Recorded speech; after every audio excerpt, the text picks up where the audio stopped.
Hello everyone. Today we are going to see a very simple topic called pronoun and a very important topic. So you have to understand what is a pronoun first and why is it important. It is a word which is used in the place of a noun. So a pronoun is used to replace a noun.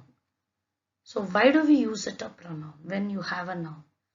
When you write a paragraph or when you write long sentences, it is very difficult for us to use the same name or same letter again and again, which will make the sentence not clear enough.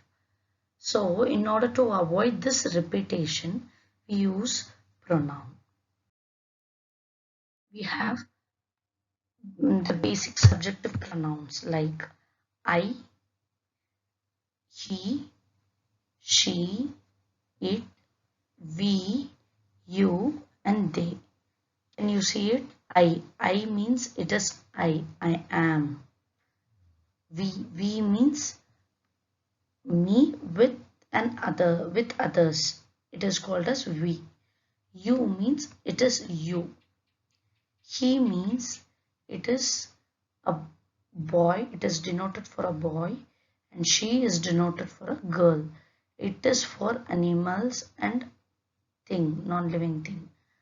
They means many together. So this is a subjective pronoun. Here it is very much important for you to identify which is singular and plural. Only then you can add the helping verbs accordingly and make the grammatically correct sentence.